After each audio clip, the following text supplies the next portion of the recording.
Just shitting Ah. myself. I It, thought it, that was my job. I thought it was too. My internet never really goes did you change his diaper? Because it shitted itself. out. Harvey just left. Oh, Yeah, well, he wasn't here from game from the word go, so it doesn't matter. He Yep. messaged me yesterday. He was like, "Man, I've been busy. I'm not gonna be able to make the campaign." I'm like, "That's fine." Alright. Okay. yeah. So, am I still even in the roll 20? Absolutely. Yeah. Yeah. Oh, my back and my everything is like in pain. I'm gonna go kill Come on, myself. Nick. Come back. Come on, Nick. Come I feel worse than like playing 4 quarters, man. You shouldn't on. push yourself that hard. Oh, like we have like we had like 40 people on the team last year, so I played all 4 quarters every game. That's good though. No, that's terrible. Anyway, let's go. Let's go. Dallas. Yes. Where do we leave off? Well, before my internet went out. What is the last thing you heard? Something about the screens, and that was it. On our way to medical. You made the screams. I Ah! heard fuck Skype's gone, but okay. The screams. Okay. All right. Um. Yeah, the thing that you were seeing were the holographic images that were planted on the wall. There are different advertisements and whatnot, and the main one is sponsored by the Malagi. They're representing a company called Argus. Argus works on actual mechanical aspects of interstellar space travel, and they're trying to push the button, push the envelope to the next form of technology, and they're trying to wonder what how much how far can we actually go?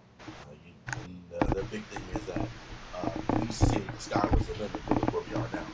And their biggest thing is trying to get investors and people to actually put forth the money for them to actually go into this research and begin to uncover things that not only helps themselves, but it helps the world for generations and generations to come. And another one of the things that they say is, why not invest on something that can potentially save our life, just as the interstellar space travel is for us now. We are able to move from a planet that no longer accepts us to form a new beginning. And that, I believe, is only the beginning. Maybe we can achieve more. And that's the main holographic screen images that you guys see are different achievements that Argus has been able to actually put forth, and different spaceships like the Malangi that are already out there and up and running. And yeah, that's pretty much all you see on the walls, except for people that are coming in and out. You notice that people in the forest green jumpsuits, majority of them are Solarian. You see one dwarf maybe every once in a while, but that's it. And the people that are in the sorry, and the people that are in the actual orange and white lab coats, that's where you begin to see diversity. You'll see one person who's in glory. You'll see one person actually a beach skin. She looks as if she has like this green pigmented skin, these tendrils are kind of coming down from her face as she is making her way. She's holding a clipboard and kind of looking up on the clipboard as she's walking. And aside from that, that is all that you will see. That's all that you'll see on this trip until you get into the main portion. Okay. Next person on this list is Luca Brasi. Sean, you're supposed to say woo. Trying to kill me. Woo. Oh God. Hello? Hey. Why is it powder? The bees have returned. Yo, Venom, Venom, Venom, Venom, Venom. You know the.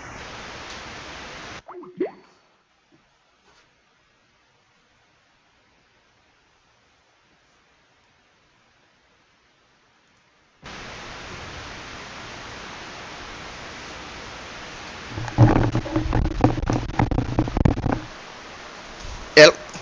Okay. Yo, you have like this creepy white noise, white static.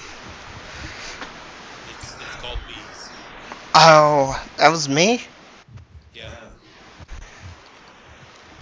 Yeah. I Oh, mean, Don't make. it was like a herd of Dalmatians stomping on your mic. How did Dalmatians No, it was stomp? like he I was don't know being what that attacked sounds by a like. swarm of bees. I'm sorry. I just put my headset down for a second, so go in the other Oh. room. Okay. If you ever put your headset down again, turn your microphone off because what we're hearing is repeat feedback. Yeah, it's like Okay. You know that is very accurate. Yeah. Shit, It's I'm terrifying. sorry. You're fine. Next person on this list, we had fourth grade. Artemis went with his It's Spider Man. 29. It's Artemis, Devona, Luna, and Coven rolled tens. So have we done? And then let's see, and then the people who rolled 10 would Oh, actually, be. next person is Lord Royce. Wait, Luca why? Brasi? Yeah. Because we got Artemis is not. We're doing the second roll, the second ones, because you guys rolled too many like numbers. So the second branch, you have the highest number Uh, is 9. oh, With wait, is it Artemis, going? Is it going up or down? we're going down now. So In which case, you've missed me and Yeah. what are you? 4. So it should have been Artemis, Luna, No, me, no, we Lord did Royce. Luna. You did Luna, so we're all right. I didn't see the other 4 up top. My bad. No, that's fine. So then it's you, Lord Royce, me, and then Coven. Coven. All right. Well, in that case, James, are you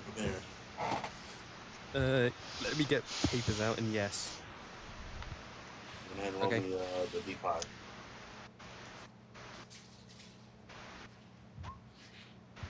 Roll it again.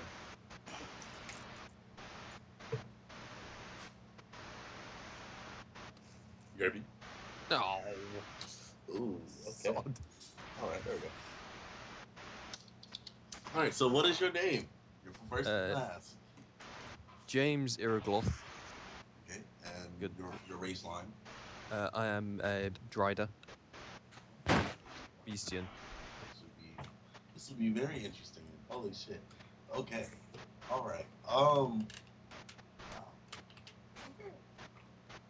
What is your backstory? What brought you amongst them, or among the monarchy? What brought you to the So, monarchy? okay, so my character, James, grew up as I grew up as a child of many sort of among many children, and being one of the youngest meant that my brothers picked on me being part spider, and that I didn't have very many friends. Considering that most people are like, oh god, it's a giant spider. So I decided, you know what, screw it, I'm gonna go do something that doesn't means I don't need to spend much time with people. So I spent a lot of my time studying in the library, reading, and eventually sort of looked to becoming a scholar. And I realized that, you know what, people out there in space are more likely to not go, oh Jesus God, it's a giant spider, and go, okay, he's a scholar. We can probably deal with the fact he's a giant spider. So you wanted to find equality. Yes. Okay. Did you hatch from an egg? What did you say, Julie? He asked me if I hatched Did from your an mother egg. eat your father? Oh. No, my dad was the spider. Okay, That's rape then. it kind of is. Are you a bastard child? No. That's what happens though. Mother eats the father, man. That's just crazy. Stop. Like you will grow up with no father. No. Oh God. Yes, I effectively I left for the stars to try and find equality. Okay. All right. Leap into greater places and look for change. All right. Yes. But also as a scholar, the fact that the stars are, relatively speaking, new territory, it's also very interesting for the chance of learning things. Delete this. You rolled a 1. Yes, I did roll a 1. I'm sorry.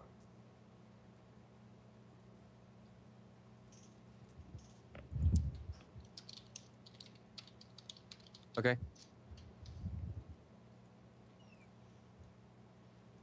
I'm going to get you in just a moment.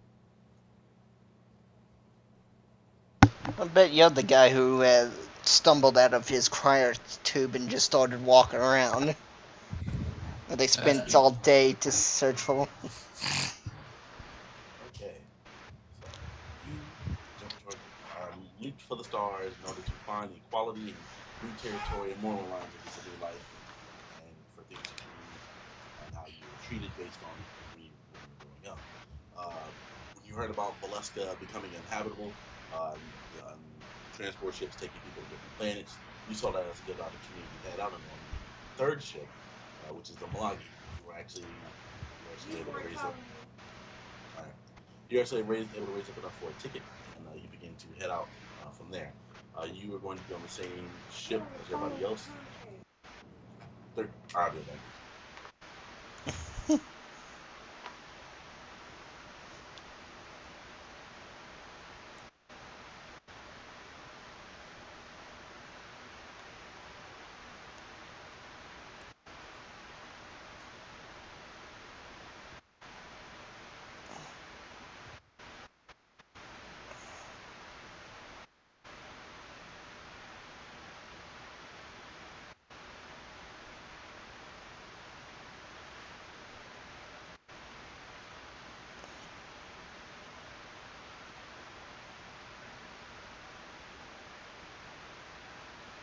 Hello?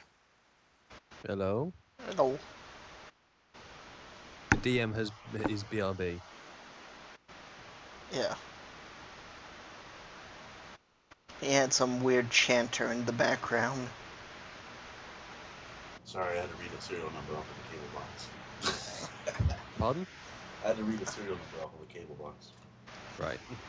Okay. Yeah, we heard. Um. Yeah. Should be able to head out for new opportunities. You head out 1324, same time as everybody else. You're on Milwaukee. All the Beastians were put into a different type of quarantine. You guys weren't in cryostasis, nor were you guys into an extended slumber. You guys were actually allowed to stay awake along the ship.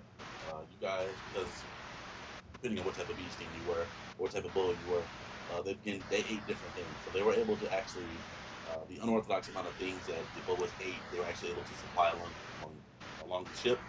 Um, the beasties, the boas felt as if they didn't want to be there, just staring at nothing for the whole time. They didn't want to, just because at that time they didn't need any help in the laboratories or anything like that. So all the boas were just sitting out there in the sleeping bags and in recreation, doing nothing, just staring out of space. And after a while, that gets boring and starts to eat at your mind. So a lot of after the first year, a lot of boas went into slumber or went into hibernation. They signed up for the actual crowd tubes. Were you wanting to sign up for the crowd tube, or were you wanting to stay awake? My character was very much like to stay awake. It's the sort of thing like he would document, you know, he would draw maps of the stars as they pass each day. He'd kind of, these stars have changed position. He would, even though I imagine a ship of this size would have a decent sized some library of some description. Yes, it He would. would, yeah, he would literally spend his days reading and memorizing the library Okay. and mapping the stars. The idea being, he is a scholar. He learns things. He memorizes things. He notes things down, even if nobody else does. Okay. So that being said, a lot of the books that were actually on the ship were from Valeska. So they kind of branched off from the early primitive life of Valeska and a little bit on the history of all that they had actually went through in order to establish themselves in the actual home planet and to bring people there as the most agricultural place to live. Uh, the Valeska went through a lot. It started off more on primitive. People don't know exactly what to believe on for its origin. Some people say that they were created by the gods and were kind of placed onto the earth as a test subject, while many other people believe that they were just a creation of the Enigma. They're just random event, random circumstances, all lining up at once to create such a said being. And people believe that even before there were actually humans based upon the land, there were spirits, and the spirits used to conjugate on Valeska. And when there is so much desire and so much emotion put into one area, the fabric of time itself begins to unwind from all that, from the want of the spirit plane. And they believe that the first humans were born onto Valeska through the spirit realm. So there's a lot of beliefs and different things that people like to say um, started the dawn of man, I guess you could call it. And Okay, that would probably sort of send my character to he would try to compile as an accurate as possible report of these accounts, as it were. Here is a collection of all the accounts of what could have caused the start of man that can go back in the library, return more than he took. He's got a two year long stint. He's gonna do some work at some Yeah. point. And that's just a little bit of what the type of reading that will come along. You have the things of the deep magic and the dark arts, and kind of how the magic became aligned into these categories that they are in right now. The books range from the type of creatures that used to be on the home planet Veluska, and how at one point uh, these creatures that they used to call glacial terrors had almost taken over Veluska at one point due to mass production from a hive that was out in the mountains. And that caused like a big, like 20, 25 year war between glacial terrors and humankind. And that was a big, one of the big feats of Veluska was that war. Um, yeah, the books that you'll be studying in that time vary. Also, you will notice that as the population begin to decrease, so as more boas begin to actually go into this crowd space, it's begin to get a little bit. Uh, you begin to stop seeing people. Like you would sometimes go whole days in the actual recreation bay and the actual library, and you wouldn't see anybody. At one point, you stopped checking out books and you just took them because there was nobody there to actually check the books out for you. And it would begin to get a little bit lonely coming along that last year.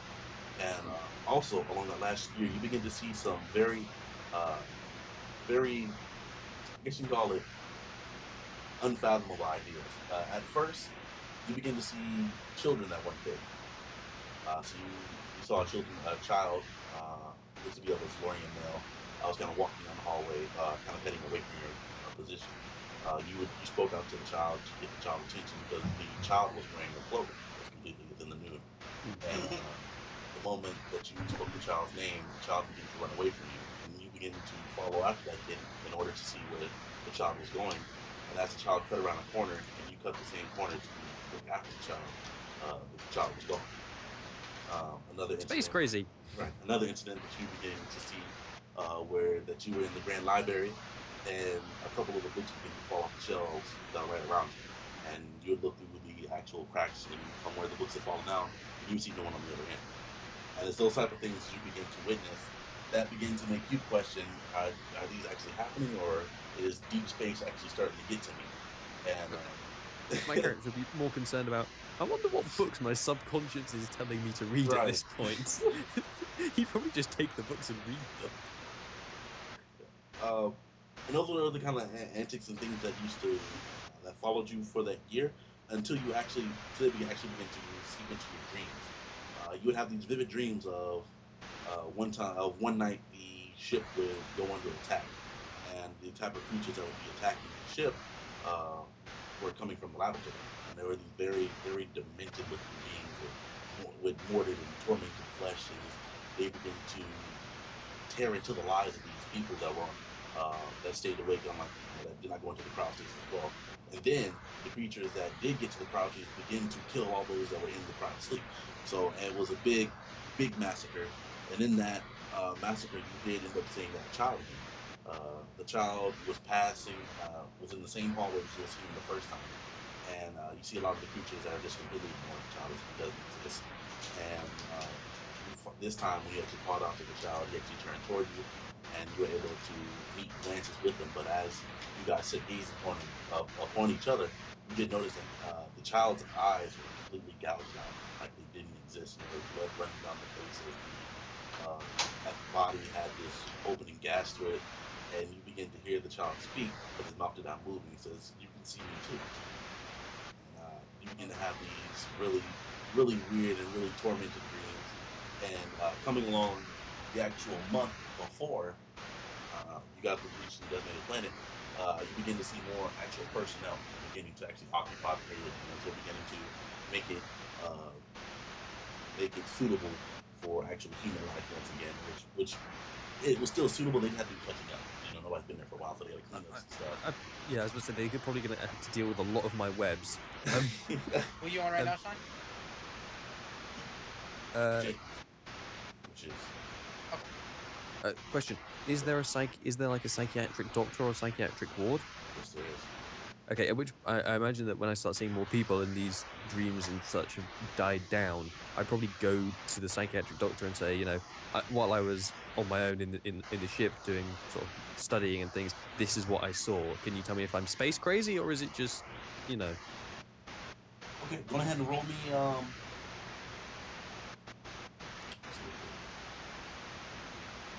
For this interaction with that actual doctor, give me a charisma check. Oh, God Okay. damn So it! the doctor told you that you were space crazy, and you can go ahead and get accurate guess after the doctor blamed it on Okay. you. Yeah. So he didn't give you any prescriptions or anything that way for you to take. He said that you're not getting enough sleep, and that's as much as he can do for you. Aside from that, uh,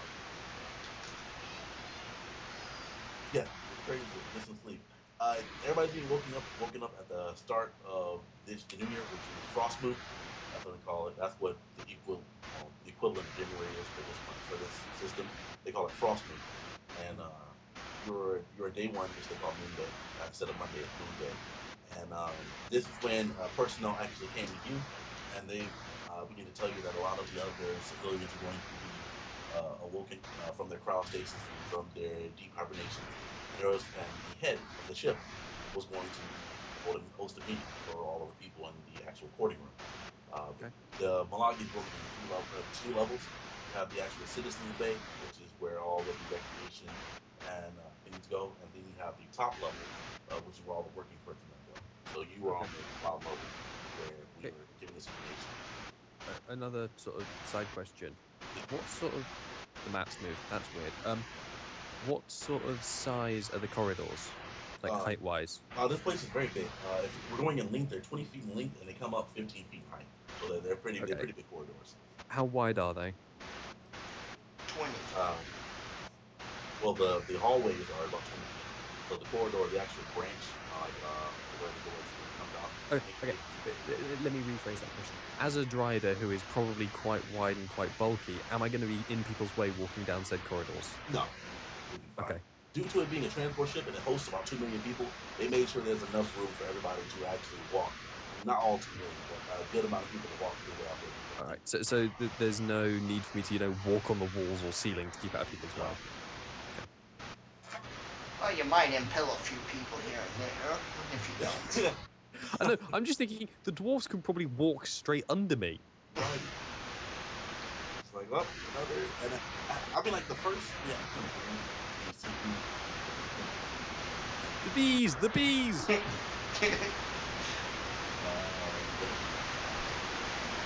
Oh no, what is that? The dwarf when they see me would be. Hello? You good? Hello. Oh, that was... You forgot to turn your microphone off. No, I didn't go away. I was here the entire time. What the hell? Yeah, These. like it started off slow. I didn't really notice it, but as I got talking, it overwhelmed me, and I was like, "What is that?" The basically what happened was, man, the audience for your headset just was overwhelmed by a hurricane Oh. Oh. instantly. Venom. If you hit the quality call information and then go onto microphone, have you got automatically adjust microphone settings ticked? Yes. Untick it. Okay. Hopefully that should fix it, because what Skype is doing is, oh, this guy might be talking. Let's turn his transmission volume up. Yeah. And up, Uh, and up, and And up. up. Yeah. It's like Right. So yes, you were saying about the dwarves. yeah, yeah. A lot of species at first, a lot of races at first, depending on the type, would take you as something as a sight to see. So your reactions might not be all that positive, depending on the type of people that you kind of come across. For the most part, the crew that were actually on the ship didn't really pay you too much mind. Of course, you see people looking at you, kind of like talking to like maybe another person that they're walking in. What the fuck is that? You know. But aside from that, you didn't run into anybody who was actually treating you like rudely. It was like you don't belong in this shit. What type of fucking animal you? No You didn't one get pulled out spears or nothing.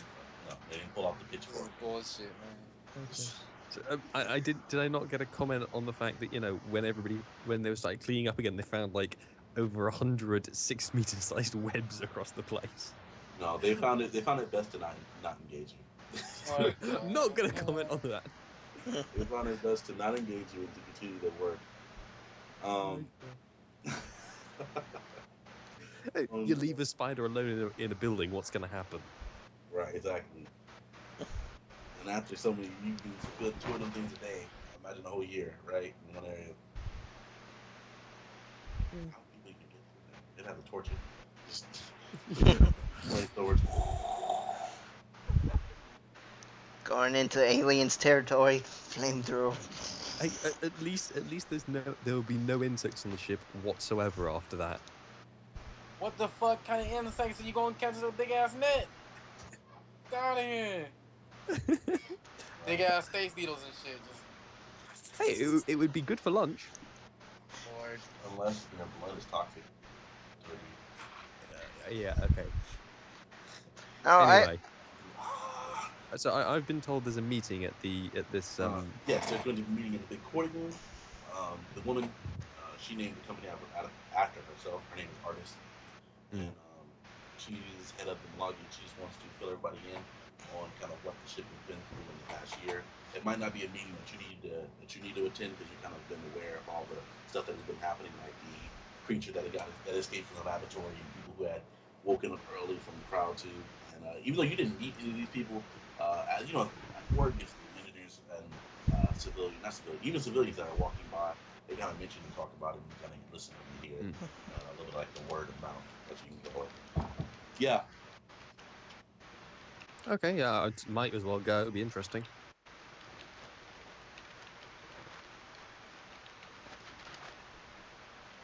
Sorry about that. One person that you did meet while you were while you were on the ship, he goes by the name of Colton. He is a human child. He kind of saw liking to you. His parents had actually went into sleep with cryostasis, and he was supposed to go to sleep on the cryostasis too, but for some reason he had got left out of the actual program. So he's been alone, kind of by himself, and he's kind of in your company because he would come and he'd hang out with you. And unlike everybody else who kind of stood afar from you and kind of didn't really talk to you, Holden was the one kid who held that innocence and didn't see that type of discrimination. So he didn't talk to you. He's a young kid. He was about 7.5, and he just kind of talked to you about how his life was before on Valeska, before he kind of got onto the Magi, and you kind of shared your information with him about the books that you were reading and different types of research as you kind of try to teach him a couple of things every once in a while. Yeah, okay, that's fine. So I assume I'm not getting offered a job. Oh no, you are. You are. Today, you'll be waking up in your own. You have your own personal quarters. You'll be waking up to a knock on the door. The way your room is set up, you kind of have like a bunk bed system, but you don't even sleep. You don't sleep on the bunk bed system. You kind of made your own perch through your web on the actual left side of the room, and you don't have a partner in there. So it's just you alone in this room. It's a pretty decent room. It's about 600 square feet. You have your own bathroom. You have your own actual showering area if you were actually able to fit within it. But you have all the standards of living. And Okay. yeah, the knock is very assertive. It's more of a dominant knock. It's like the more than just like a soft knock. And Okay, hold on. You're gonna get Please, Hands on asses right now. Hands on asses. Oh god, yeah.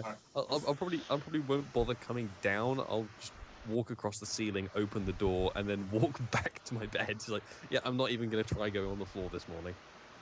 okay, You yeah. can, So you can, you if kind you of want to, if you want to talk to me, you can deal with me upside down. right. So you open the door and you start walking away and you hear nothing until you get back to your room. And as you kind of turn around back toward the doorway, you see the Solarian who has this yellow pigmented skin. He's just standing there. He's wearing this black, like thin fibered biosuit, and his mouth is completely dropped. And he's just staring at you, kind of like not in fear, but in like what the fuck. Yeah, he's like in awe almost as he is observing you. And Can I help you? yeah, he's saying, "Can I help you?" And it takes him a couple moments to actually fix his demeanor, and he says, "I am sorry. You, Startled you? yeah, Yeah, it's fine. See, he kind of looks down at his papers. See, kind of distract himself, and he says, he clears his throat. Your name? James, Do you have a last name? Irigloth. Okay. We wanted to let you know, if you haven't heard already, the big meeting is going to be held